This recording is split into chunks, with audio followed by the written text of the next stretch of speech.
Selamat pagi teman-teman semua. Hari ini kami akan membahas topik yang sangat relevan dengan kehidupan kita sehari-hari, yaitu tentang mengenali dan menangkal hoax di era digital. Nah, sebelum kita masuk lebih jauh, izinkan saya memperkenalkan tim yang akan membawakan presentasi ini. Next dulu. Ya, yaitu ada saya sendiri, Gerardus Arca Kristiawan, jurusan Computer Science, lalu ada Muhammad Arifin Ilham, jurusan Computer Science. Yang terakhir ada Aryan Febrian, jurusan Computer Science. Nah, di zaman sekarang, informasi bisa menyebar dengan sangat cepat, tapi sayangnya tidak semua informasi yang kita terima itu benar. Nah, ada informasi yang hanya dibuat untuk memanipulasi, menyesatkan, bahkan memecah belah masyarakat. Nah, informasi semacam inilah yang kita sebut dengan hoax. Dalam presentasi kali ini akan kita bahas secara lengkap, mulai dari definisi, dampak, ciri-ciri, hingga cara agar kita bisa menangkalnya. Semoga apa yang kami sampaikan dapat menambah wawasan dan membentuk kita menjadi pribadi yang lebih bijak dalam menerima dan menyebarkan informasi. Kami berharap teman-teman bisa mengikuti presentasi kami dengan santai, tetapi tetap fokus, karena yang kami sampaikan hari ini akan berguna untuk kehidupan digital kita sehari-hari. Next. Nah, ini dia teman-teman. Sebelum masuk ke pembahasan, kami ingin menyampaikan dulu nih tujuan pembelajaran dari presentasi kali ini.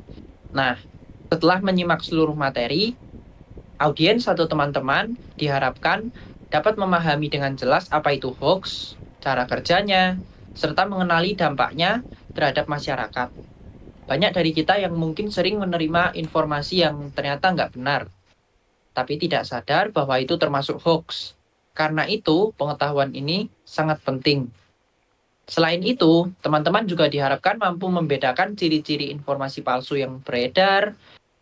Terus, yang tidak kalah penting yaitu ada untuk menjadi pengguna internet yang lebih kritis dan bijak. Artinya, di sini teman-teman tahu bagaimana cara menyaring informasi, mengecek fakta, dan tidak ikut-ikutan menyebarkan konten yang belum tentu benar.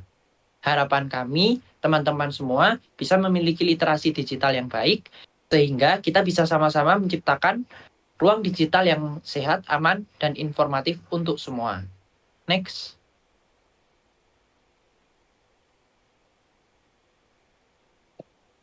Dalam mempelajari dan mengenali hoax, penting banget bagi kita buat nggak sembarangan percaya sama informasi yang berseliweran di internet. Makanya kita harus mengendalikan sumber informasi yang terpercaya. Di sini kami pakai beberapa referensi utama seperti turnbackhoax.id, cekfakta.com, dan juga Google Fact Check. Situs-situs ini keren banget, karena mereka bekerja sama dengan media profesional dan pakar yang buat memverifikasi apakah suatu informasi itu valid atau cuma karangan bebas. Jadi kalau teman-teman nemu berita yang judulnya heboh banget nih, bikin panik atau bikin emosi, stop dulu. Jangan buru-buru share. Coba cek dulu ke situs-situs ini. Ini adalah langkah kecil yang sangat penting buat mencegah penyebaran hoax. Ibaratnya kayak pakai helm sebelum naik motor, kelihatan simple, tapi nyelamatin nyawa. Nah, sekarang kita memasuki pertanyaan inti. Sebenarnya hoax itu apa sih? Hoax adalah informasi yang palsu yang sengaja dibuat dan disebarkan buat menipu atau manipulasi orang lain. Biasanya hoax dibungkus dengan judul yang bombastis, provokatif, kadang bikin marah atau takut. Kenapa? Karena hoax itu mainnya di emosi. Semakin kita panik atau emosi, semakin besar kemungkinan kita untuk langsung percaya dan klik share. Contohnya nih, kayak yang sempat viral sebelumnya, vaksin bisa ditanamin ke chip dalam tubuh manusia. Padahal itu nggak ada bukti ilmiah sama sekali. Tapi karena terus-terusan dibagikan, banyak orang yang akhirnya terpercaya. Makanya kita harus waspada. Hoax itu ibaratnya seperti penipu yang menyamar menjadi teman. Kelihatannya meyakinkan, tetapi di dalamnya penuh kebohongan. Terus nih, kenapa sih kita harus peduli sama hoax? Toh tinggal abaikan saja. Jangan salah, hoax itu dampak bisa besar banget. Bisa bikin panik massal. Ingat nih, waktu awal pandemi COVID-19, banyak hoax yang bikin orang panik sampai beli masker dan sembako akhirnya jadi langka. kemudian bisa memecah belah masyarakat, terutama hoax yang membawa isu-isu sara atau politik. Ujung-ujungnya jadi saling curiga dan ribut sendiri. Terus ada rugi secara ekonomi dan kesehatan, kayak hoax tentang obat palsu atau investasi bodong. Uangnya hilang, kesehatan pun taruhannya. Yang terakhir ada hancurkan reputasi seseorang. Cuma gara-gara satu hoax, orang bisa kehilangan pekerjaan, dicemarkannya nama baiknya, atau bahkan dibully habis-habisan.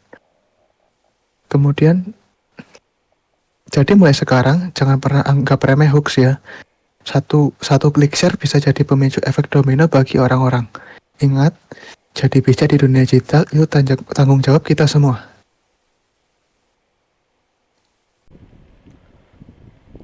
Oke, sekarang saya akan lanjutkan dengan pembahasan mengenai ciri-ciri hoax yang penting untuk kita kenali agar bisa lebih waspada dan tidak mudah terjebak.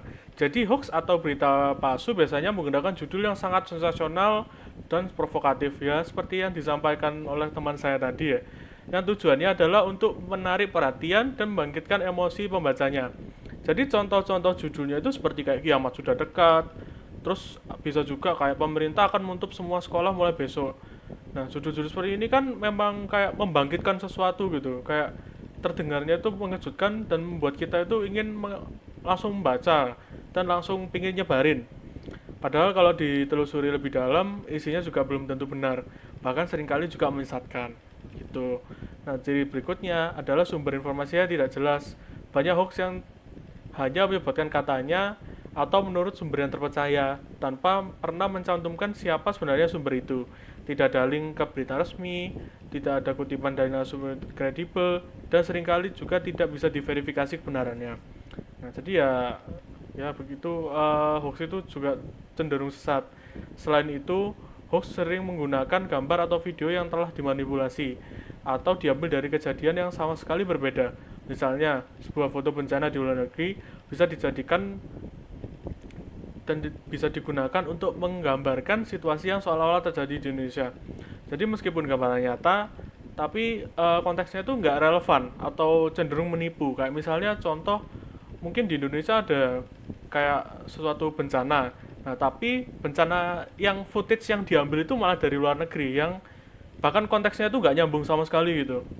Nah, terus dan yang nggak kalah penting, hoax itu biasanya dirancang untuk menggugah emosi pembacanya secara berlebihan. Jadi mereka itu ingin kita merasa marah, ingin kita merasa takut, ingin kita panik, bahkan ya juga ingin kita benci terhadap seorang atau suatu kelompok. Jadi kalau kita membaca sebuah informasi dan langsung merasa emosi, itu adalah sinyal kuat untuk agar kita berhenti sejenak lah dari dunia digital. Jangan langsung percaya atau menyebarkan, tapi memverifikasi dulu. Kita filter dulu, itu beritanya benar atau enggak. Oke, next. Nah, setelah kita tahu gimana itu ciri-ciri hoax, sekarang saatnya kita bahas bagaimana cara menangkalnya.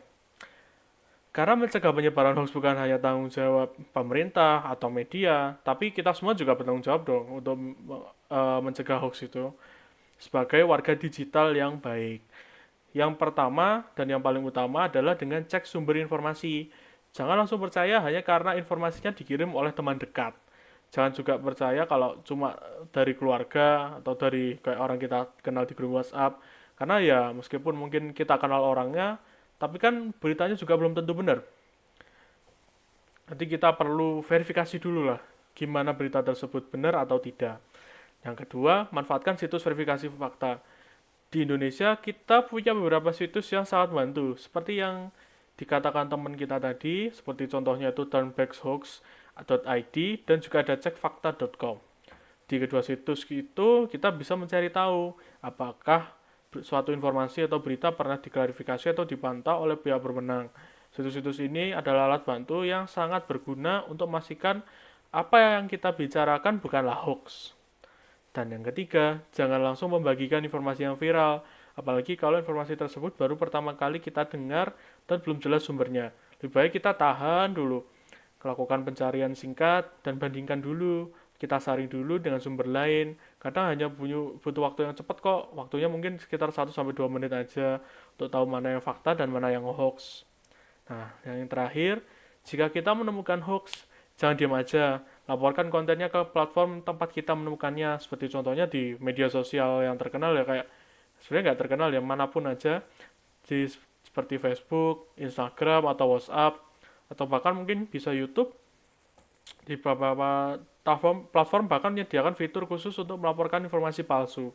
Jadi ya, jika perlu, kita juga bisa melaporkannya ke situs pemeriksa fakta atau lembaga resmi. Karena dengan itu kita juga ikut melaporkan. Kita turut berkontribusi dalam menjaga lingkungan digital yang lebih bersih dan juga sehat. Oke, next. Nah, jadi ya, hoax itu ya adalah salah satu tantangan terbesar yang kita hadapi di era digital ini. Ia menyebar dengan sangat cepat, menjangkau banyak orang dalam waktu singkat, dan juga dapat menimbulkan dampak yang sangat serius.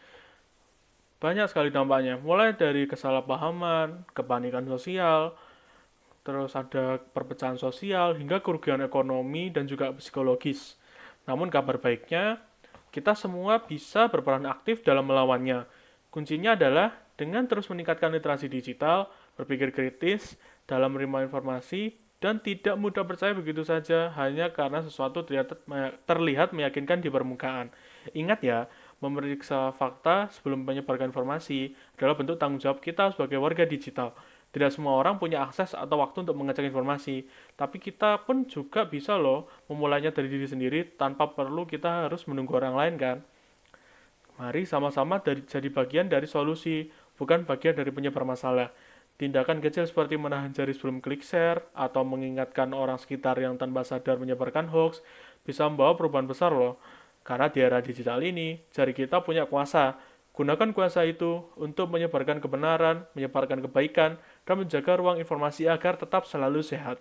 Terima kasih atas perhatian teman-teman semua. Semoga materi ini bermanfaat ya, dan bisa jadi langkah awal kita untuk lebih bijak bermedia digital. Sekian dari saya, sampai jumpa di kesempatan berikutnya.